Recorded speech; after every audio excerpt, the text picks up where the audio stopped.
नमस्कार, मैं जीनत लेकर हाजिर हूं विकास के ताने बाने से बुनी आपकी अपनी हिमाचल विकास डायरी। हर सप्ताह हम विकास के विविध पहलुओं से आपको रूबरू करवाते हैं। पेश करते हैं आपके समक्ष महत्वपूर्ण आयोजनों की तस्वीर, ताकि विकास योजनाओं की जानकारी पहुंच सके जन जन तक। तो लीजिए पेश है हिमाचल विकास डायरी। मुख्यमंत्री श्री जयराम ठाकुर ने स्वर कोकिला भारत रत्न लता मंगेशकर के निधन पर गहरा शोक व्यक्त किया है।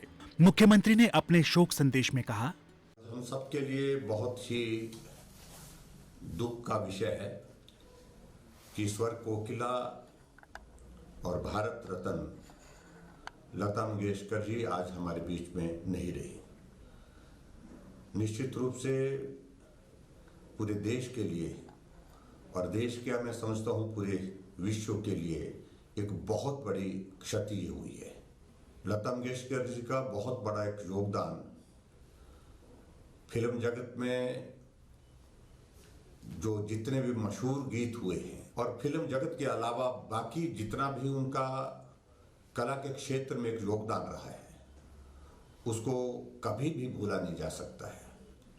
मैं उनको श्रद्धांजलि अर्पित करता हूँ और ईश्वर उनकी आत्मा को शांति दे, यही प्रार्थना करता हूँ। मुख्यमंत्री श्री जयराम ठाकुर ने केंद्रीय वित्त मंत्री श्रीमती निर्मला सीतारमण द्वारा वर्ष 2022-23 के लिए प्रस्तुत बजट को देश की अर्थव्यवस्था, किसानों, समाज के कमजोर वर्गों तथा विकास को नई गति प्रदान करने की दिशा में एक कारगर दस्तावेज बताया है। मुख्यमंत्री ने कहा कि ये बजट आधारभूत संरचना को सुदृढ़ करेगा तथा इसके साथ ही डिजिटल तकनीक के माध्यम से विकास की प्रक्रिया को समग्र और समावेशी बनाएगा। उन्होंने कहा कि ये बजट पूरे देश के साथ साथ सभी राज्यों को भी आत्मनिर्भर बनाने की दिशा में एक महत्वपूर्ण दस्तावेज सिद्ध होगा। मुख्यमंत्री ने कहा, यह बजट बहुत चीजों में आज से पहले जो बजट प्रस्तुत किए गए हैं उनसे हट करके है। बहुत सारे इनिशिएटिव्स नए लिए गए हैं। मैं आदरणीय प्रधानमंत्री जी को बधाई देना चाहूँगा और केंद्रीय वित्त मंत्री जी को कि बहुत बेहतरीन बजट प्रस्तुत करने के साथ साथ में पूरे देश के हर प्रदेश का, हर क्षेत्र का और हर वर्ग का इसमें ख्याल रखा गया है। तो प्रमुख रूप से इसमें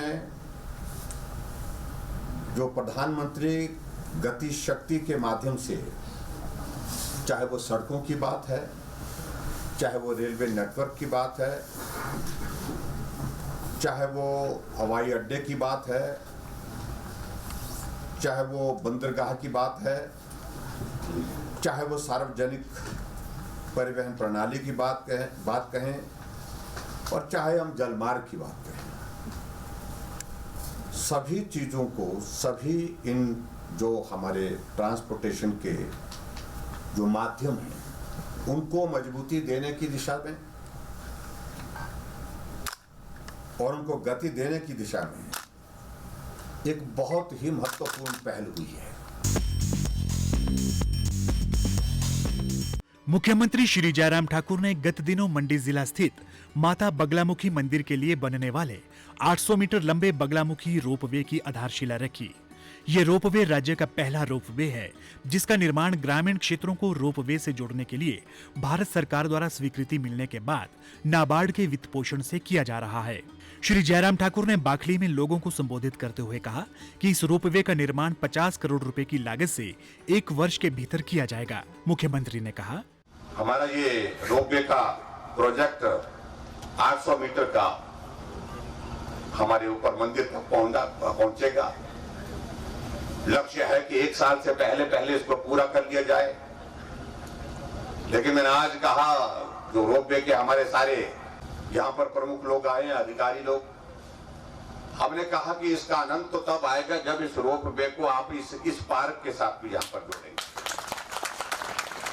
एक फेज वहां से जाकर के मंदिर तक हो लिया, लेकिन मंदिर में आने वाला जो हमारा नेशनल हाईवे का जो टूरिस्ट जब उस पर आएगा, वहां से यहाँ पर भी आकर के कुछ वक्त गुजारेगा उसको और भी ज्यादा जो है वो आनंद आएगा, क्योंकि ये जगह बिल्कुल डारों तक जो है वो यहाँ पर पानी है और बीच में ये छोटा सा एक ये हमारे पास ये टापू है जहाँ पर लोग आकर के इसका भी आनंद ले सकते हैं।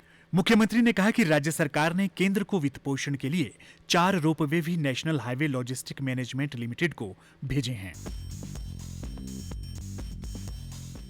मुख्यमंत्री श्री जयराम ठाकुर ने गत दिनों धर्मशाला में आयोजित हिमाचल प्रदेश अनुसूचित जाति कल्याण बोर्ड की बैठक की अध्यक्षता की।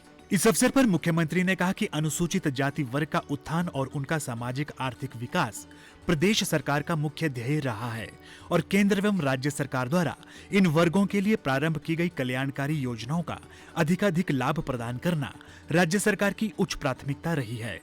मुख्यमंत्री ने कहा कि अनुसूचित जाति परिवारों से बीपीएल के चयन में पूर्ण पारदर्शिता सुनिश्चित की जानी चाहिए।